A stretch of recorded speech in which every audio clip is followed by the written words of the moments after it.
Magandang araw po sa inyong lahat. Ako nga po pala si Lecturos L. Halika mula sa Aralin 11. Ngayon, mag-uulat ako tungkol sa etika ng pananaliksik. Dito, magbabahagi ako o iuulat ko ang 5 pamamaraan na kung ang mananaliksik ay nagpapakita ba ng katapatan. Kaya, dapat makapagpakita ng katapatan ang mananaliksik sa kanyang ginagawang pag-aaral. May pamamalas ng mananaliksik ang katapatan sa mga sumusunod na pamamaraan. So una, ang mananaliksik ay nagbibigay pagkilala sa lahat ng pinagkunan niya ng datos o impormasyon.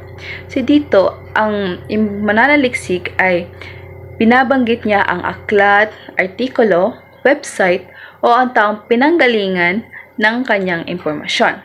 Sa pangalawa, gumagawa ang mananaliksik ng karampatang talaan ng mga hiniram niyang idea at termino. So dito, naglilista ang mananaliksik ng mga impormasyon na kinuha niya sa ibang sanggunian. Tumako naman tayo sa pangatlo. Nagbibigay siya ng karampatang pagkilala sa mga salitang kanyang hiniram o ginamit para sa kanyang pag-aaral. Dito ay binabanggit ng mananaliksik ang pinagmulan ng kanyang mga salita o ideya.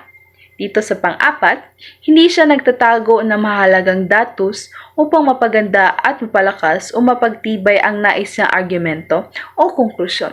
Dito ang mananaliksik ay matapat siyang naglalahad ng mga impormasyon. Sa panglima naman, mapapanindigan niya ang konklusyon at interpretasyon ng kanyang pag-aaral dahil sa maingat at masinop niyang pagkalap ng datos. So dito ay may sapat at matibay siyang resulta ng kanyang pinag-aralan. So ito ang 5 mga pamamaraan kung ikaw ba ay nagpapakita ng katapatan sa iyong mga pinag-aralan o kung paano mo kinuha ang mga impormasyon. Ang mananaliksik rin ay dapat umiwas sa plagiarismo. Hindi siya dapat nagnanakaw o nangungopya ng datos, ideya, pangungusap, pag-aaral, buod at iba pa.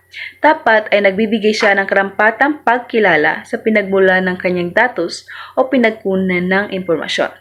So tayo, mga mananaliksik, dapat ay maging tapat at responsable tayo sa ating mga gawain.